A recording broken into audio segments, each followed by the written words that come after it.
Seja bem-vindo a mais uma edição do Botequim Virtual. Informação na dose certa.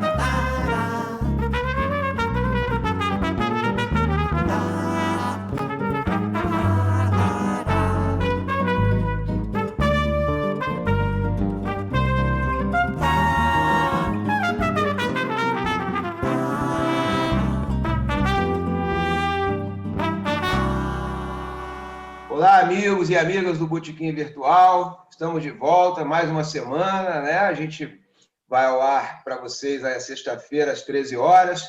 E, para variar, temos aqui uma entrevista que será muito rica, com certeza, pelo histórico do entrevistado e pelo cargo que ele ocupa atualmente, que é o de presidente da Eletronuclear. Eletrobras Eletronuclear, né? Não se pode esquecer que ela faz parte do sistema Eletrobras, que é o Dr. Leonan dos Santos Guimarães. A gente já dá logo as boas-vindas para ele. É um assunto, não vou dizer explosivo, porque se tratando de energia nuclear não se deve usar essa expressão, né? Mas a gente está preparado para muitas perguntas, porque realmente é um tema instigante e polêmico. Então, seja bem-vindo. Leonan dos Santos Guimarães, presidente da Eletrobras Eletronuclear. E também os colegas, Hélio, Alana e quem mais for chegando aqui no nosso botequim. Boa tarde, doutor Leonan. Boa tarde, Rogério. Boa tarde, Alana. Boa tarde, Hélio. Né? Um prazer estar aqui com vocês, né? Para discutir esse assunto, né? E o momento é bastante oportuno, né? Porque o Brasil está recebendo, desde a semana passada, a visita do diretor-geral da Agência Internacional de Energia Atômica, o diplomata argentino Rafael Grossi. O Rafael Grossi está nos visitando, visitando várias instalações nucleares brasileiras, esteve na central nuclear, esteve nas fábricas de combustível, esteve no Instituto de Pesquisa Energética e Nuclear em São Paulo, mas ele veio em especial para a comemoração dos 30 anos da Agência Brasil-Argentina de Contabilidade e Controle de Materiais Nucleares, evento que acabou de acontecer, eu vim de lá correndo, até me atrasei para chegar, né? Justamente esse aí. E ele ainda tem uma agenda a cumprir aí, hoje ainda vai assinar um protocolo com a Associação Brasileira de Desenvolvimento de Atividades Nucleares, né? Ele está indo, agora, neste momento, ele está na Comissão Nacional de Energia Nuclear. Ou seja, eu acho que é um momento bastante importante, né? A gente ter como diretor-geral da agência um argentino, que tem uma longa experiência nas relações com o Brasil, né? Então, eu acho que é uma coisa muito positiva, né, esse momento que a gente está vivendo agora, nessa semana. Né? Sim, por isso nós agradecemos muito mesmo, mais uma vez, a sua gentileza de encontrar um espacinho na sua agenda para essa entrevista. Aqui, como é tradição, a gente sempre pede para as mulheres fazerem a primeira pergunta. Né? Então, a Alana já está craque nessa especialidade aí de fazer a primeira pergunta. Por favor, minha amiga Alana. Leonan, nós estamos aqui em vias de retomar Angra 3, né? A construção de Angra 3. Aquele consórcio Angra-Eurobras já foi contratada pelo BNDES e tem até o final deste ano para apresentar uma avaliação técnica, o que foi feito, o que resta fazer ainda e tal. Você acha que Angra 3 começa a funcionar mesmo em 2026? Tem condição para isso?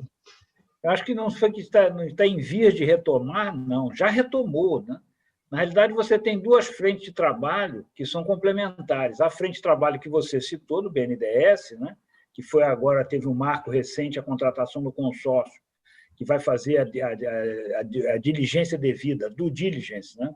No termo de negócios em inglês, que é, do ponto de vista técnico, a análise técnica do empreendimento, né? E sair com respostas, por exemplo, qual é o custo para concluir o empreendimento, né? De uma visão independente. Nós já fizemos esse custo, nós temos nossos números, mas eles vão fazer a sua avaliação independente.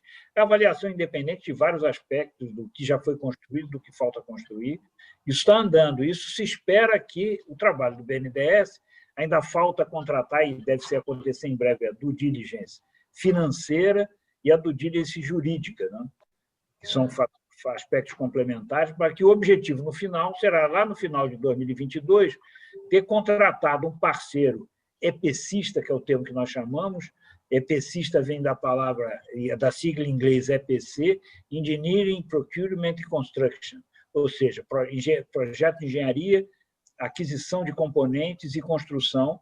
A gente ter contratado esse parceiro e também ter contratado o financiamento que vai cobrir efetivamente a execução das obras desse parceiro. Essa é a meta do BNDES. Mas nós não poderíamos esperar isso acontecer lá no final de 2022, porque se esperar, nós não conseguiríamos cumprir a nossa meta, que é a entrada em operação ao final de 2026. Então, a Eletronuclear, juntamente com a Eletrobras, estabeleceram o que a gente chama de plano de aceleração do caminho crítico do empreendimento, ou seja, iniciar já as atividades críticas, de forma que a gente, quando haja uma convergência de atividades com aquelas que o BNDES está desenvolvendo, para que a gente consiga cumprir a meta de final de 2026. Então, esse plano, na verdade, ele foi aprovado pela Eletrobras ano passado, e já foram efetivamente alocados recursos, por isso que eu digo que a retomada já começou, não vai começar, já começou. Começou efetivamente ano passado, com investimentos da ordem de quase R$1 bilhão da Eletrobras, e esse ano com uma previsão de R$2,5 bilhões. E dentro desse investimento, o fato mais marcante, mais visível, é a retomada das obras civis, né, no canteiro. E, para isso, já foi feito o processo licitatório, nós estamos em vias de assinar o contrato, falta o aspecto burocrático de qualificação do consórcio que deu o menor preço, então esperamos assinar esse contrato ainda esse mês, para que a mobilização no canteiro dessa empresa vencedora da licitação se inicie no mês que vem, para que até no terceiro trimestre, até o final do terceiro trimestre, início do quarto desse ano, nós comecemos efetivamente o primeiro lançamento de concreto da efetiva retomada, né, das obras. Então, essas duas vertentes de trabalho se convergem entre si lá no final de 2022, com o trabalho que vem em andamento no BNDES. Então, não vai retomar, já retomou. Agora, quanto já foi investido, hein, Leonardo? Quanto? Calculava-se que tinha sido 8,5 bilhões e que ainda... É dessa ordem de grandeza. O investimento já feito é basicamente o que foi o financiamento do BNDES para a parte nacional e da Caixa Econômica para a parte privada, financiamento esse que nós estamos pagando, né? Nós estamos pagando ele rigorosamente em dia, né? O que é um enorme esforço para a empresa conseguir manter esses pagamentos, porque nós estamos mantendo pagamentos para uma coisa que não gera receita, né? Que é o caso de Angra 3, ainda vai demorar muito para gerar receita, é um enorme esforço que está sendo, e dentro desse contexto do trabalho do BNDES, inclui também a reestruturação dessa dívida, né? Essa dívida tem que ser reestruturada porque ela é muito pesada, nós temos que ter o momento, e isso faz parte do escopo do trabalho do BNDES, de reestruturar essa dívida, e também isso deve ocorrer em 2022. Mas, enquanto isso, desde 2016, o BNDES, em 2017, a Caixa Econômica, nós temos pagado rigorosamente em dia, tanto o principal quanto o serviço da dívida. Um enorme fardo que nós temos carregado ao longo desses últimos anos, mas que estamos conseguindo manter a nossa adimplência plena com esses dois credores. Essa é uma ótima notícia. E até tem muito a ver com o nosso perfil aqui, porque nós, do Botequim Virtual, nós não temos nenhuma vinculação partidária, mas nós temos uma bandeira de fé que é o desenvolvimento do país, né? E vemos aí que a Eletronuclear está fazendo investimentos com uma perspectiva de receita só lá no longo prazo. E essa é uma postura típica de Estado, né? O setor privado dificilmente faria um investimento desse, sem falar no setor nuclear, que é super estratégico, né? E nós estamos vendo aí as negociações para que seja aprovada a privatização da Eletrobras, né? Qual a sua visão sobre isso? Porque será que o setor nuclear vai perder uma fonte de financiamento e planejamento, ou será benéfico? E uma segunda questão dentro do ponto de vista ainda do desenvolvimento, onde que a tecnologia nuclear pode contribuir para o desenvolvimento do nosso país? O primeiro ponto na verdade, a capitalização da Eletrobras, né? Ela não afeta a eletronuclear nem Itaipu, né? Por razões legais, né? Primeiro, no caso nosso da eletronuclear, que é uma competência da União, né? Então, o controle da atividade tem que permanecer com a União. No caso de Itaipu, devido aos acordos internacionais que estão na base da criação da própria empresa, né? Então, essas duas empresas não participarão desse processo de capitalização. O que não quer dizer que a Eletrobras não continue sendo um sócio importante, pelo menos da eletronuclear. Na verdade, você precisa que a União tenha o controle da eletronuclear. Olha, como é que caracteriza o controle? O controle se caracteriza por ter 50% mais uma ação ordinária, ou seja, ação com direito a voto. Quer dizer, então, a Eletrobras continuará, eu tenho certeza disso, né? Um sócio importante da eletronuclear, ainda que não tenha o controle da empresa, que o controle será exercido pela União. E eu acho isso extremamente positivo, né? Porque a Eletrobras, em sendo uma empresa já sob controle privado, ela vai investir, vai continuar, eu não vejo por que continuar investindo, e também, em sendo uma sócia, auferindo o retorno que a Angra 3 dará certamente à empresa, né? Não só dando a eletronuclear, dará a Eletrobras também, e a União, que serão os dois principais sócios da eletronuclear. Então, eu vejo isso de uma forma positiva, não vejo de forma negativa, essa transição que nós vamos passar por agora, né? Eu acho que, como você vê, a Eletrobras tem investido, ela é a patrocinadora, vamos chamar assim, do plano de aceleração do caminho crítico. Eu não acredito que isso mude com a capitalização. Não mudará com a capitalização, certamente, né? Só que a diferença é que a Eletrobras não será mais a controladora da eletronuclear, e sim a União passará a ser a controladora, porque a União terá que aportar recursos para adquirir, no fundo, 50% mais um das ações ordinárias. No caso da eletronuclear, é dividido meio a meio, metade 50% ordinária e 50% preferenciária. Então, estamos falando em 25% das ações totais, né, da eletronuclear. Então, eu vejo isso de uma maneira bastante positiva, né? Eu acho que é uma abertura, eu tenho bastante expectativa que isso venha a ser bastante benéfico para a indústria nuclear, essa participação da Eletrobras já pós-capitalização.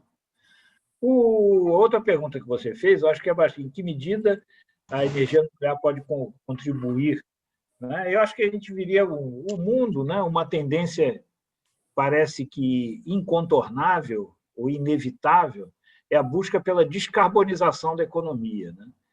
Quando a gente fala em descarbonização da economia, a primeira coisa que nos vem à cabeça é a produção de eletricidade, né?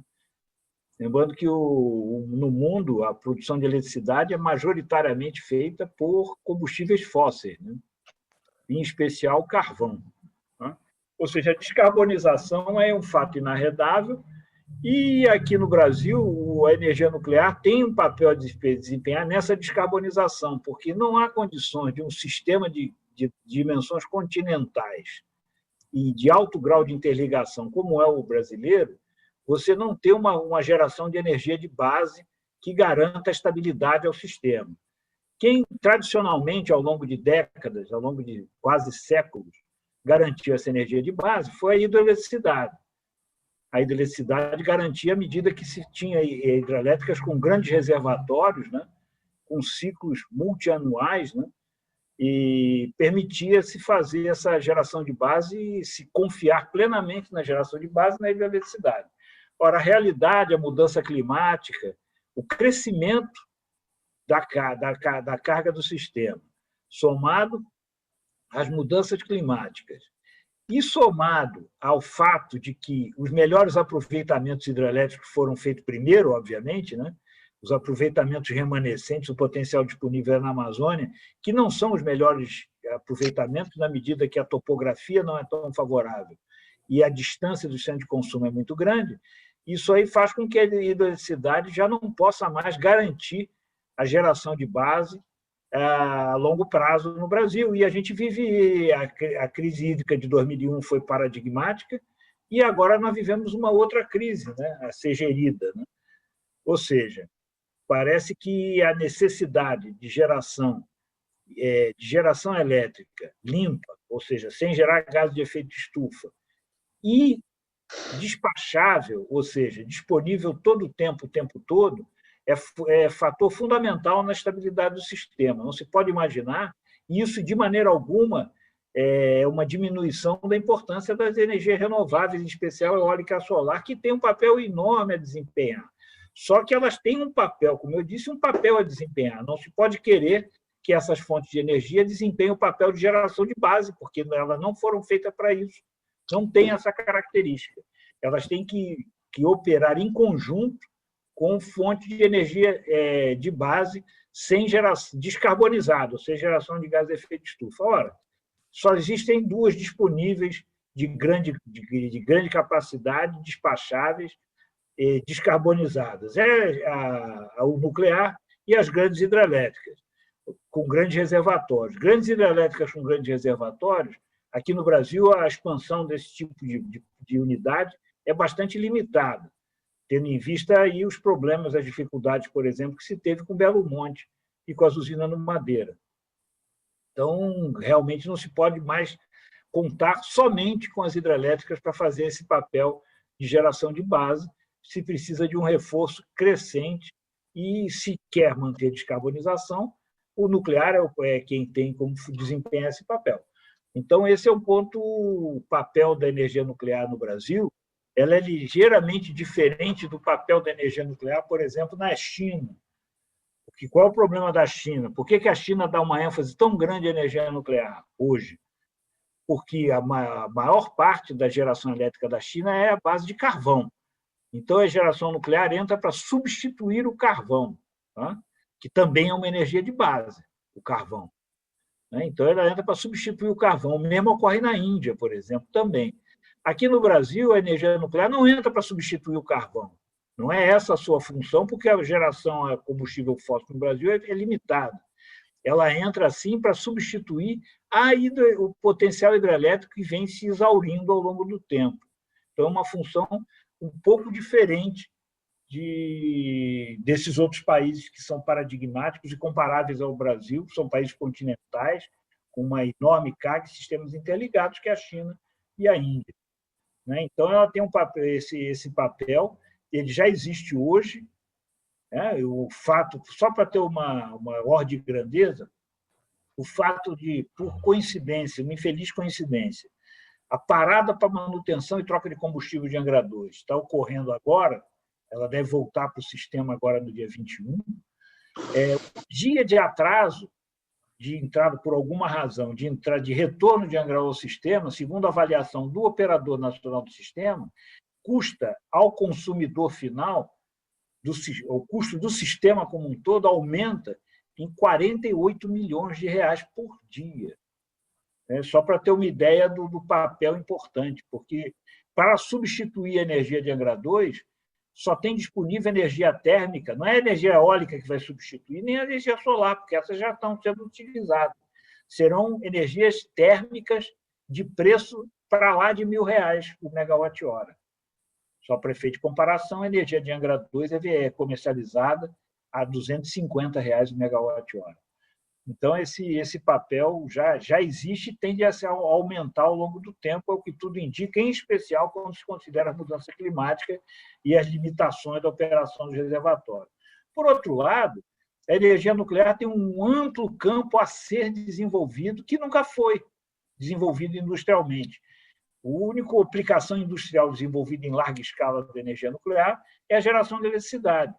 Mas o nuclear tem a possibilidade de aplicações que não sejam, não elétricas, vamos chamar assim.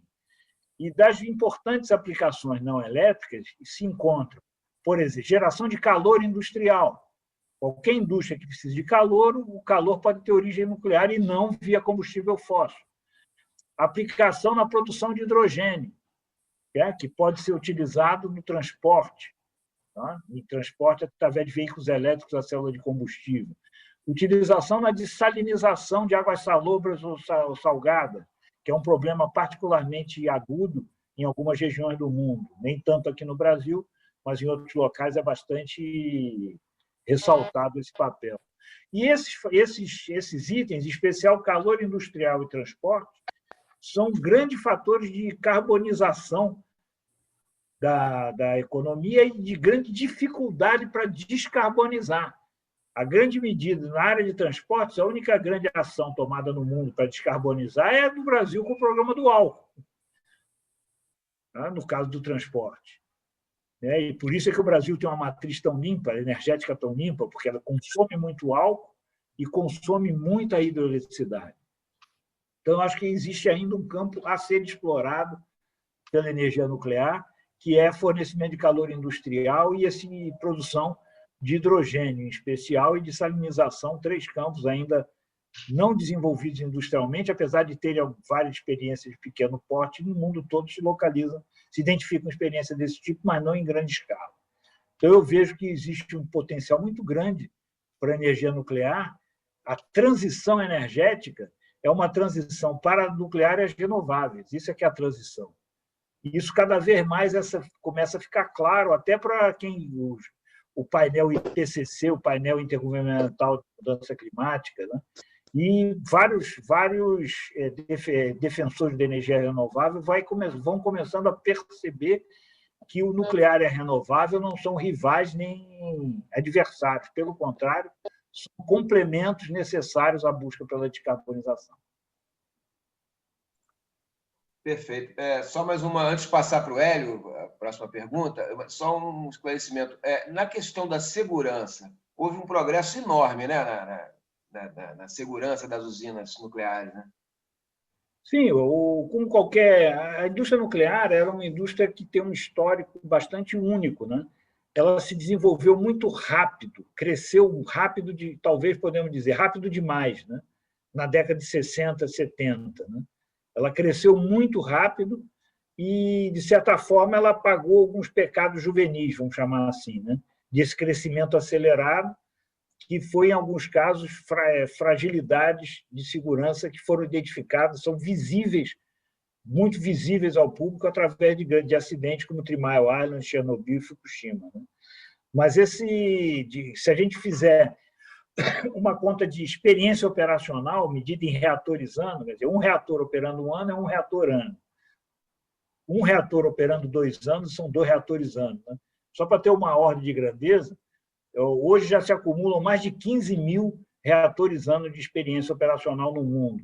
Quando aconteceu o Three Mile Island, você não tinha nem um pouco mais de 5 mil. Quando aconteceu Chernobyl, você não tinha 10 mil. E quando aconteceu Fukushima, você tinha da ordem de 10 mil. Ou seja, essas experiências, e a gente vê os grandes acidentes, mas tem os pequenos acidentes, os pequenos incidentes, os quase acidentes, que alimentam a busca da melhoria contínua da segurança.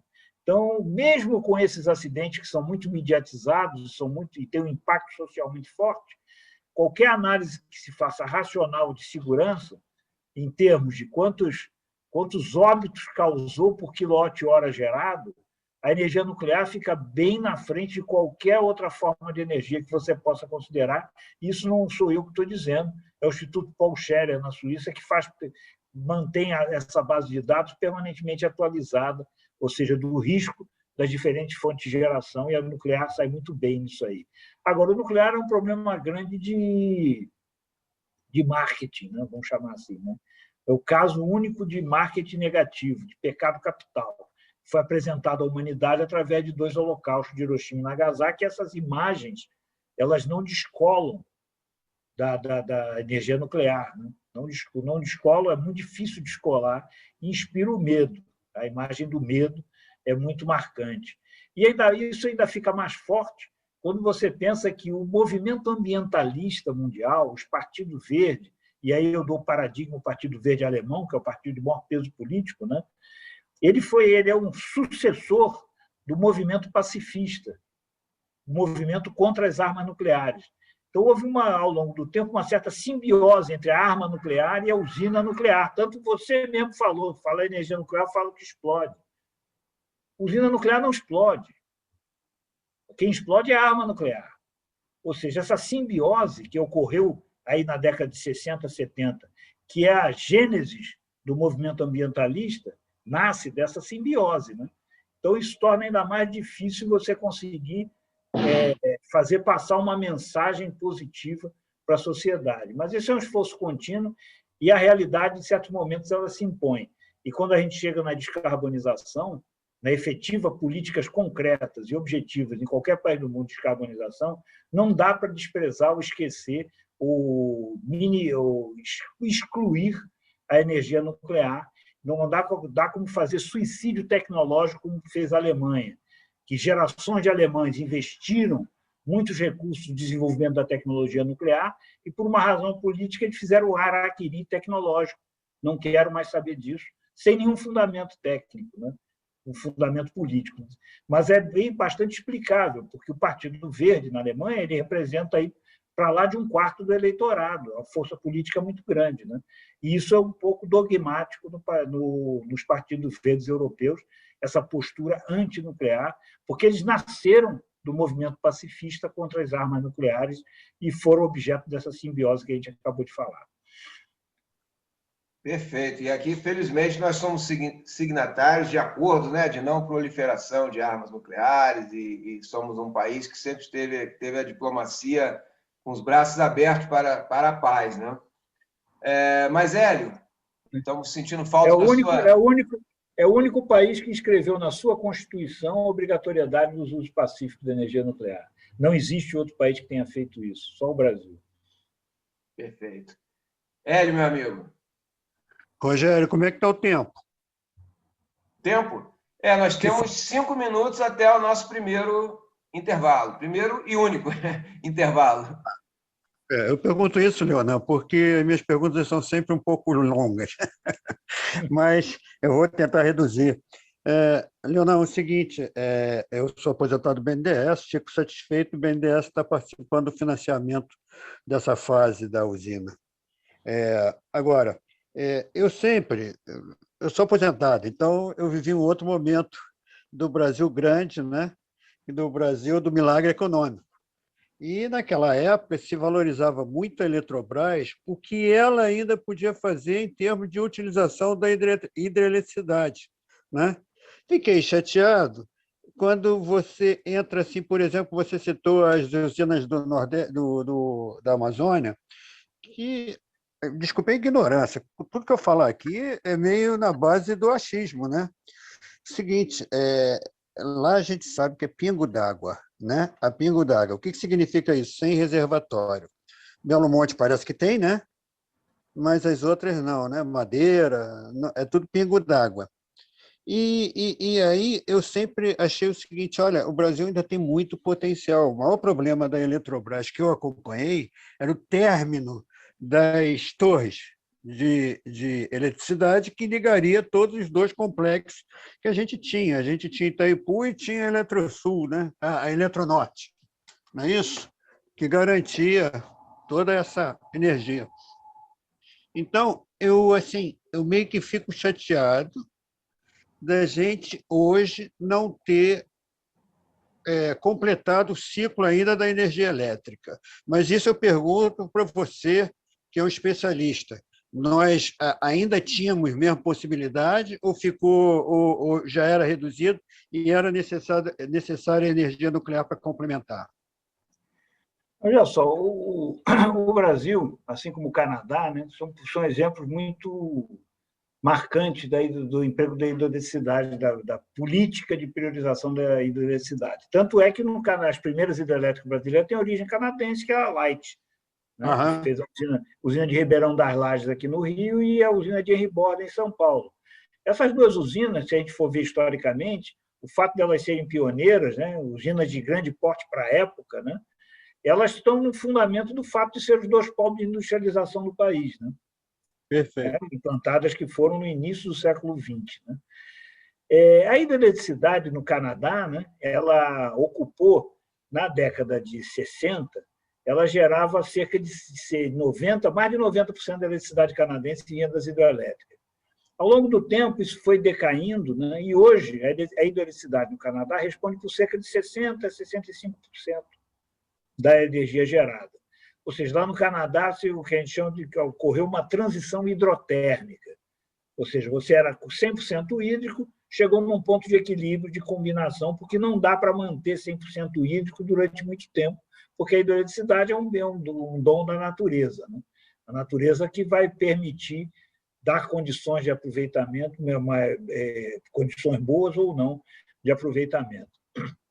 Aqui no Brasil, a gente passa por essa mesma transição, só que com uns 20, 30 anos de defasagem. Porque lá em 2001 foi o primeiro sinal do início da transição hidrelétrica no Brasil, porque lá em 2001, 95% da eletricidade brasileira era produzida por hidrelétrica. De lá para cá, nós estamos num patamar da ordem de 75% de hidroeletricidade. Ou seja, eu não sei em que pé isso vai se estabilizar, mas certamente seguirá um caminho similar ao do Canadá. Eu só queria saber o seguinte, ainda existe potencial, fora você fazer uma super usina, ainda tem potencial de aproveitar o potencial energético, fazendo a interligação com os cabos de energia, ou seria necessário novas usinas? Deixa eu pegar uma carona na pergunta. Posso pegar uma carona? É que eu, há poucos dias, entrevistei o Almirante Seixas, da Nuclep, né? Ele falou que a Nuclep está praticamente se reinventando e está fazendo também torres de transmissão. Se isso poderia ajudar, né? Eu não sei, Hélio, eu acho que talvez você esteja com uma impressão antiga, né? Antiga, com certeza antiga. Tinha várias deficiências de interligação, né? A rede básica ela tinha limitações de transmissão de eletricidade dentro dela, né? Devido a poucas linhas e pouca capacidade limitada. Isso evoluiu muito, e especialmente depois de 2001, né? Depois da crise. Como eu tinha falado, cresceu muito a geração térmica, a combustível fóssil, depois de 2001, que não havia praticamente na época, né? Mas cresceu também muito a capacidade, a interligação. Então, hoje nós temos um sistema com alto grau de interligação que permite transferências de carga brutais, de grandes quantidades de carga que são transferidas de forma rotineira no sistema. Então, houve uma mudança muito significativa nisso, sobre esse aspecto. Mas, como eu estava falando antes, né, o engenheiro procura usar ou implementar o aproveitamento que é melhor, né? Só que os aproveitamentos melhores significam que o aproveitamento está próximo do centro de consumo, que tem grande capacidade de reservação sem alagar grandes superfícies, né? Ora, isso aí foi assim que foi feito, né? Ao longo dos anos, né? Mas isso vai empurrando o potencial remanescente para regiões mais desfavoráveis. E, no nosso caso, o potencial remanescente está praticamente em todo na planície, na área amazônica, né? E o que acontece na região amazônica? O Brasil tem um Planalto Central, todo mundo fala no Planalto Central, né? O Brasil é uma mesa. O Planalto Central ele cai de forma abrupta para o litoral, aqui na região do Rio de Janeiro, São Paulo, ele cai de uma forma bem abrupta. Os colonizadores chamavam da muralha, né? É a muralha que tem. Ele cai ainda de uma forma significativa também em direção no Nordeste, na direção do Rio São Francisco. O Rio São Francisco cai também de uma forma mais abrupta. Ele cai também de uma forma também mais abrupta na bacia do Rio Paraná, né, que são os aproveitamentos hidrelétricos principais feitos no Brasil. Agora, na direção da planície amazônica, essa queda é bem mais suave, isso por razões geológicas, né? Então, você tem a topografia, não é favorável à construção de grandes reservatórios, pois grandes reservatórios implicariam em enormes áreas alagadas. E aí você entra em outro conflito do uso do solo. Você quer usar o solo para gerar eletricidade ou para manter a biodiversidade, populações tradicionais? Aí entra toda uma discussão sobre o uso do solo, que na Amazônia tem uma natureza extremamente complexa. Então, nós temos efetivamente uma limitação de expansão do potencial hidrelétrico. Isso se nota até ao longo do tempo nos leilões que são feitos. Cada vez menos se tem possibilidade de leilões de desenvolvimento de hidrelétrica, porque o potencial econômica e ambientalmente viável de ser utilizado é muito limitado, né? Então, nessa situação, por isso é que o nuclear vem complementar o hidrelétrico, diferente da China, que o nuclear vai substituir o carvão. Perfeito. Alana quer perguntar? Claro. Leonan, uma grita muito grande dos movimentos ambientalistas continua sendo a destinação dos rejeitos nucleares. Já há alguma determinação, alguma disposição final sobre isso? A lógica do rejeito nucleares é uma desproporcionalidade gritante, né? Do ponto de vista objetivo, né?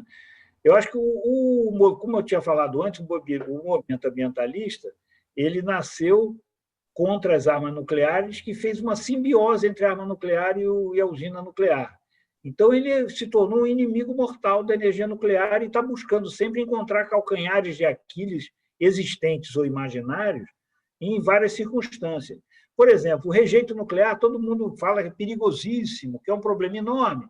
Nunca ocorreu nenhum acidente ou incidente com dano para pessoas ou meio ambiente com rejeito nuclear. Nunca. Simplesmente. Então, você dá um risco a uma coisa que nunca concretizou esse risco numa realidade. Por que se tem tanto medo disso? Não é que se tenha medo, é que o medo do rejeito nuclear é uma ferramenta para um calcanhar de Aquiles, vamos chamar assim, né? Que é explorado por quem é contra, conceitualmente, a energia nuclear. Os rejeitos nucleares eles têm duas características importantes. A primeira é que eles são gerados em muito pequena quantidade, proporcionalmente à quantidade de energia que eles são gerados, que ele produz.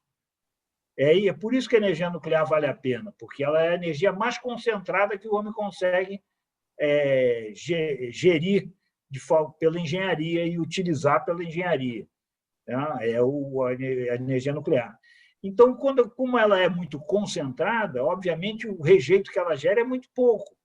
E essas quantidades de rejeito sendo pequena, elas podem muito bem ser armazenadas com segurança.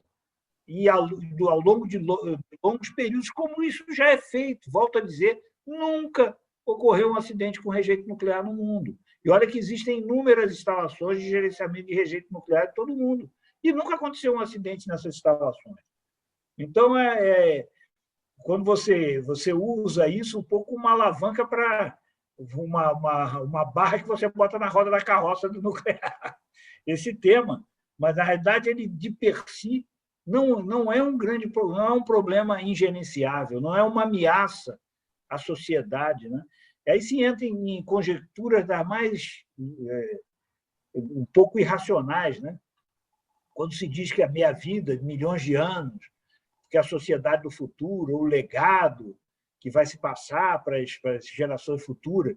Eu digo que o legado isso também é um problema de interpretação, porque o que se chama lixo nuclear, que é o combustível nuclear usado, ele ainda guarda dentro dele uma quantidade enorme de energia. A engenharia atual, a engenharia industrial e aplicada industrialmente, ela retira pouca energia, ainda sobra muita energia. E essa energia pode sim ser reaproveitada. E por que ela não é reaproveitada hoje? Porque o reaproveitamento é caro. Existem instalações de reciclagem de combustível nuclear, mas esse combustível nuclear reciclado ele é muito caro. E como existe urânio, existe em grande abundância no mundo, você reciclar ele, só recicla para diminuir o volume, né? Ainda diminuir ainda mais o volume. Ou seja, na realidade, a gente cria um espantalho que, por outro lado, cria um grande problema, porque inclui o medo nas pessoas, um medo que não é justificado, porque não existe nem demonstração de que isso efetivamente possa vir a causar algum problema de monta para a sociedade, mas isso fica um pouco como um bicho-papão, né? e assusta as pessoas, né? Agora, o combustível, volta a dizer, são 60 anos, mais de 60 anos de energia nuclear, de geração elétrica nuclear comercial. Nunca aconteceu acidente com rejeito nuclear. Fukushima, Chernobyl, Three Mile Island não foram acidentes com rejeito nuclear, foram acidentes com reatores. Nós estamos falando do rejeito nuclear propriamente dito. Ele não existe histórico de acidente nenhum. E olha que esse rejeito nuclear é transportado, em alguns países, como na Europa, transportado de trem, né? E com toda a segurança e de uma forma regular, né? Na França, esses comboios de transporte de combustível usado ocorrem com bastante frequência, todos em direção à usina de reciclagem que fica no norte da França. Então, eu acho que um pouco a gente a gente cria um medo nas pessoas que é desproporcional ao efetivo risco que aquela atividade representa. Acho que o Hélio queria falar alguma coisa. Oi, Hélio. Se o Rogério quiser perguntar também. Antes. Eu tenho uma pergunta, já vou pedindo desculpa, eu tenho uma pergunta um pouco extensa, né, que ela se divide, mas, primeiramente, se esses rejeitos, essa sobra, né, da operação nuclear, apesar de segura, ela não pode ser alvo, assim, por exemplo, de um atentado terrorista, uma coisa desse tipo. E a outra pergunta, já peço desculpa pela minha ignorância, né, sobre o assunto, mas como a gente está num botequim, vale tudo. E a segunda questão é assim, eu fiquei muito interessado, parece que pode ser produzido hidrogênio, né, que também é um combustível que gera bastante esperança, né, de uma energia limpa. E mais umazinha, que seria a comparação com a térmica. Eu sei que ela tem um impacto no aquecimento global, mas, por outro lado, se a China, por exemplo, pudesse substituir o carvão pelo gás, seria extremamente benéfico, né, para a atmosfera e para a Terra. Não? Desculpe a extensão da pergunta. Não não é extensa, não é fácil. Do terrorismo você falou, em tese, isso que você falou é verdade, mas é preciso ser um terrorista muito burro. Porque, veja bem, Goiânia, o acidente de Goiânia, foi com uma cápsula de césio utilizada na radioterapia. E ele fez um estrago danado. E ela estava abandonada numa clínica. Ora, o rejeito nuclear das usinas nucleares ele é guardado, ele não só é seguro, como ele é cheio de segurança ao seu redor. Ou seja, roubar... Oi? Está escutando? Está sem som, que você falou? Estava sem som. Não, acho que está. O Rogério está escutando? O meu está perfeito. Estou muito bem. Tá, então, um terrorista roubar esse material radioativo para fazer algum ato deletério para a sociedade, é mais fácil roubar num hospital, pô. Muito mais fácil. Muito mais simples do que roubar dentro de uma central nuclear. Então, é um foco fora de foco esse medo. Né? Se o terrorista quiser fazer, ele tem maneira muito mais simples de fazer com materiais até bem mais radioativos do que o outro, porque os equipamentos de radioterapia usam o cobalto-60, que é um produto de radioatividade muito alta, justamente porque é para o tratamento do câncer. Né? Então, não parece fazer muito sentido o terrorista querer utilizar o rejeito nuclear de uma usina nuclear para isso. Né? Outra pergunta que você falou é do hidrogênio. Efetivamente, o hidrogênio é uma perspectiva que se abre muito forte para o nuclear como produtor de hidrogênio, né? Como subproduto da geração elétrica nuclear. Existem vários aspectos técnicos que tornam bastante viável. Inclusive, nós, na central, produzimos hidrogênio. Só que o hidrogênio, para nós, ele é sem utilidade, ele é quase que um rejeito, que tem que ser gerenciado. Nós temos até um projeto de pesquisa e desenvolvimento em parceria com o Furnas para o aproveitamento efetivo desse hidrogênio que nós produzimos, subproduto de processos industriais que ocorrem na usina. Né? Então, o hidrogênio, sem dúvida, vamos ver como é que isso se desdobra ao longo do tempo, né? Se vai efetivamente ter o papel que todos anunciam, né? Vamos ver. Não é muito simples, né? É mais complexo do que aparenta. E a terceira pergunta que você fez, para quem que era, agora me perdi. Você perguntou do Seria terrorista, um perguntou do comparativo, hidrogênio. né? A gente sabe que as Das... térmicas elas causam aquecimento, mas já são uma evolução em relação ao carvão enorme. Né? Sim, a térmica a gás, né? O carvão é térmica também. Térmica a carvão é térmica a gás. A gás, Não, perfeito. o gás emite menos, mas ele emite muito. Isso também se faz um pouco... Ao mesmo tempo que se demoniza o nuclear, se angeliza o gás. O gás emite um quarto do que emite o carvão. É menos? Sim, é menos. Mas é solução para descarbonização? Não, não é. Pô. Então, é um pouco... Você quer aliviar a barra? Não, mas ele emite menos, é limpo, o gás limpo. Peraí, pô. Isso não corresponde à realidade. É mais limpo do que o carvão? É bem mais limpo. De 20% a 25% das emissões do carvão. É mais limpo em relação ao óleo combustível, ao óleo diesel? Sim, é mais limpo. Mas ele emite também. Então, falar em gás no contexto de descarbonização, e o gás como substituto do nuclear, que não emite nada, zero, também é um pouco marketing também, né? Como é bom a gente conversar com quem entende do assunto, não? Tem pergunta do Hélio e, em seguida, a Alana. Não, eu botei 2, porque eu quero ser depois da Alana. Tá bom. Deixa a Alana perguntar. Cavalheiro. Não, sempre é a regra do botequim. Vai, Alana. Havia aquela projeção de construção de pelo menos mais 6 usinas nucleares até 2050. Como é que está essa projeção? Ela se mantém? Não, essa projeção foi feita pelo Plano Nacional de Energia 2050, que foi lançado no final do ano passado. Né? Ela se mantém ao planejamento oficial do governo, só que hoje se tem discutido bastante, não só aqui no Brasil, está acompanhando uma discussão ao mundo todo, uma certa mudança de paradigma das usinas nucleares. Né? O paradigma que das usinas nucleares chegaram na década de 70 foram de usinas da ordem de 1.000 megawatts, grandes usinas, né? Buscando o efeito escala, né? Naturalmente, buscando efeito escala, grandes usinas da ordem de 1.000 megawatts. Esse paradigma ele demonstra algumas fraquezas. Por exemplo, a maior fraqueza que ele tem é que é de natureza econômico-financeira. Ou seja, é um empreendimento que você tem um grande custo inicial, um longo prazo de maturação. Ou seja, isso do ponto de vista financeiro não é a coisa das mais confortáveis, né, para quem financia. Né? Os riscos são elevados porque é um longo prazo de maturação e um capital inicial muito grande. Ainda que o custo de operação seja muito baixo depois, né? Porque o combustível nuclear é muito barato, é muito mais barato do que qualquer combustível fóssil. Né? Mas muito, eu digo, ordem de grandeza. Né? Estou falando de centenas de vezes menor. Né? Então, ele ganha lá, mas esses 5, 6 anos de construção, onde você gasta um caminhão, uma montanha de dinheiro, não é coisa muito confortável para quem financia o empreendimento. Né?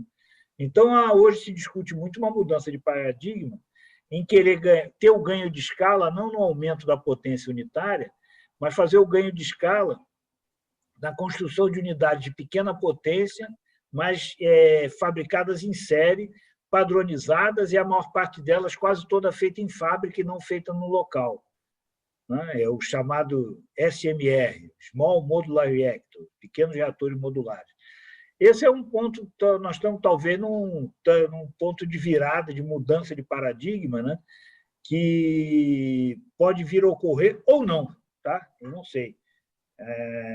É muito bonito e interessante falar das vantagens dos SMR, né? Mas é o que eu digo também, né? No papel, todo empreendimento é barato, construído rápido, tem grandes vantagens sobre os outros, né? Então, precisamos fazer e mostrar. Né? E, por incrível que pareça, o país mais desenvolvido no mundo em construção de um SMR de demonstração é a Argentina, nosso vizinho, a Argentina, com o protótipo Karen, que eles estão construindo.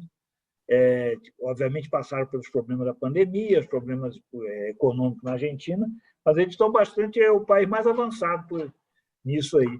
Os Estados Unidos ainda não lançaram o seu protótipo, estão para lançar a construção do protótipo, mas isso ainda não aconteceu. Deve acontecer em breve, mas a Argentina já aconteceu há uns 2, 3 anos atrás. Espetáculo. Antes de passar para o Hélio, vou perguntar assim, parece que nós temos, o Leonan tem muitos compromissos, até internacionais, né? Eu queria ter uma noção assim do tempo. Depois do Hélio, cabe mais perguntas ou está muito apertado? Acho que já está apertado para mim, já que eu tenho que sair. Tem outro compromisso às 3. Já estou atrasado para o das 3. Tá bom. Então eu passo. Eu cheguei atrasado de vocês. Eu vou passar para o Hélio. Já vou antecipar aqui o meu agradecimento aos ouvintes, aos colegas que participaram aqui, Hélio e Alana. E o principal agradecimento ao Leonan, uma simpatia e demonstrou assim, um grande conhecimento nessa área. Aprendemos muito nesse pouco tempo de conversa. E pergunto ao Hélio, então, qual a sua pergunta? Leonan, primeiro eu sempre falo isso no nosso botequim, que eu fico revoltado com o botequim, primeiro porque é um botequim sem álcool. E o segundo é porque o botequim não tem horário para terminar. Aqui tem. Esse é o problema, né? Principalmente quando uma pessoa está ocupada como você. Então, Leonan, é o seguinte, eu teria 2 perguntas, mas vou reduzir a uma. Eu sou assim, maravilhado com o hidrogênio, porque o hidrogênio é a abundância da água. E se a gente conseguir separar, né, o hidrogênio da água a um custo barato, é muito legal. Eu fiquei assim, muito empolgado quando você fala que é subproduto da energia nuclear, porque para mim era outra coisa. A energia nuclear faria eletricidade, faria eletrólise. Mas, pelo que você falou aí, que na minha ignorância eu entendi, é um subproduto natural. Como é que é isso? Não, isso é uma peculiaridade da nossa instalação, que a gente tem que garantir que não tenha incrustação condensador, de água salgada, né? Incrustação de cracker mesmo, né? Então, você injeta uma substância na entrada e depois você tem que tirar essa substância na saída. Porque você só pode devolver água do mar, tem que devolver conforme você pegou, né? Perfeito. Então, esse processamento de injetar a substância e depois tirar essa substância gera hidrogênio. Eu não vou entrar em detalhe técnico, mas é uma característica, não é do processo nuclear propriamente dito, mas sim de um processo de respeito ao meio ambiente, né? De cumprimento das normas ambientais. Né? Perfeito. Pensei que fosse no processo. Não, o processo também pode... Não, mas isso é uma peculiaridade da nossa usina. Da usina. Em maneira genérica, né, você pode produzir... Por que o hidrogênio nuclear é bom ser produzido? Primeiro que uma usina nuclear produz eletricidade em grande quantidade.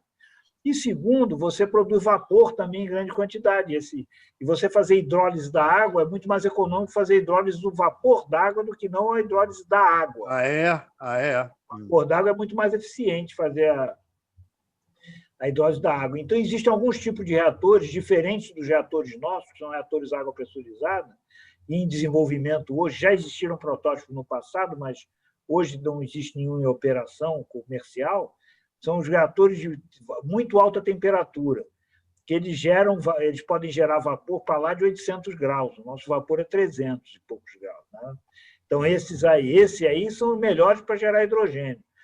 Reatores de muito alta temperatura, porque eles produzem vapor muito quente e a eletricidade também para fazer a hidrólise a quente. Quanto mais quente você faz o vapor, mais eficiente é o processo de hidrólise. Daí isso baratearia? Essa hidrólise é mais barata do que a hidrólise comum? Porque esse é o grande sucesso, é o hidrogênio. Barato. A hidrólise comum é a hidrólise da água. Isso é muito mais barato, muito mais. Mais barato. Muito mais, sem comparação. Quanto mais quente você tiver a água, melhor, mais eficiente é o processo de hidrólise, menos eletricidade você precisa. E mais rápido? Sim, mais rápido. É mais rápido. Uma última perguntinha, não sei se ela é enorme. Uma última perguntinha. E a fusão? Como é que está o processo de fusão nuclear? A fusão nuclear fusão nuclear daqui é o andamento tecnologia para daqui a 50 anos. Há 50 anos ainda, Há 50 anos a gente escuta falar isso, né? Não, eu queria saber se ela está próxima ou cada vez mais longe. O que está próximo, concreto, em relação à fusão é que com esse tema da descarbonização, houve uma retomada do interesse do desenvolvimento e vários projetos experimentais de fusão apareceram pelo mundo, na China, na Alemanha, em vários locais, novos processos. Mas o mais concreto e o mais rápido, vamos chamar assim, de dar resultados, é o projeto ITER.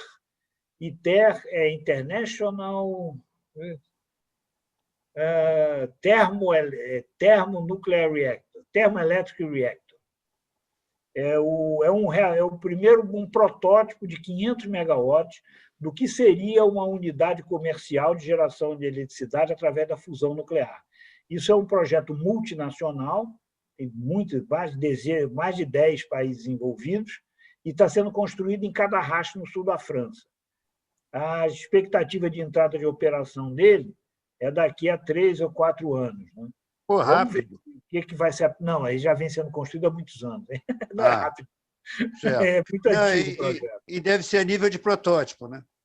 É um protótipo, mas é um protótipo já de um porte bem significativo. 500 megawatts é algo bem significativo. Que bom. Então, o ITER talvez seja a resposta à pergunta se a fusão tem ou não tem futuro. Se o ITER tiver um futuro, a fusão tem. Se ele não tiver, vai ter que se buscar um novo paradigma, ou não terá o futuro. Perfeito. Porque ele não tem resíduo, né? A fusão não tem resíduo. A fusão não tem resíduo, mas a fusão gera muito nêutron, ela ativa muito todo o material que é usado lá da fusão. Mas isso é uma outra longa história. E o que isso prejudica a produção de nêutron? Tem suas dificuldades. Desculpe a curiosidade aqui. Não existe solução miraculosa. Tudo que bom tem alguma dificuldade. Tem alguma dificuldade. Não é melhor por esse aspecto, sem dúvida é. Mas tem outros aspectos que não é tão bom assim. Né? Então, perfeito. Nada é perfeito. Encerrei. Perfeito só as respostas do Leonardo.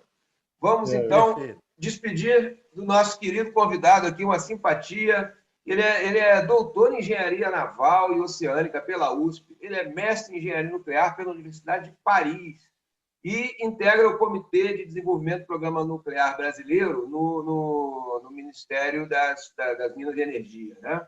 Então, a gente agradece muito essa entrevista, bastante esclarecedora. Infelizmente, temos a limitação do tempo, principalmente o nosso entrevistado, tem compromissos importantíssimos, e desejamos a ele, então, uma boa semana, uma boa sorte nos encontros que ele tem, e agradecemos aos ouvintes aí mais essa audiência. Lembrando que o nosso canal Botequim Virtual 2020 no YouTube está lá disponível para que vocês se inscrevam e cliquem no sininho, porque a cada nova entrevista que vai ao ar, sempre às sextas-feiras, às 13 horas, vocês serão avisados. Nossa página no Facebook é Botequim Virtual. Botequim Virtual, no Facebook vocês chegam lá. Tá bom? Então, um grande abraço para todos, um abraço para os colegas que estão aqui com a gente, e um especial para o Leonan, pela simpatia, pela gentileza e por tudo que ele pode acrescentar aí para o nosso país. Desejamos a ele muita saúde também. Agradeço a todos, agradeço a oportunidade. Estou à disposição para voltar para continuar falando, se for o caso de hidrogênio, já que o Hélio gosta tanto. Então está combinado. Eu também sou muito simpático com essa tese do hidrogênio aí, porque realmente quanto mais alternativas, melhor. E é porque é água. A água é o quê? 3 terços, né? Quanto tem de água no... 2 terços. 70%. 80%. E 70% no corpo da gente e 80% no mundo. É água. Tchau, gente. Obrigado. Hein? Viva a água. Muito obrigado. Muito obrigado. Esta foi mais uma edição do Botequim Virtual. Informação na dose certa. Até a próxima.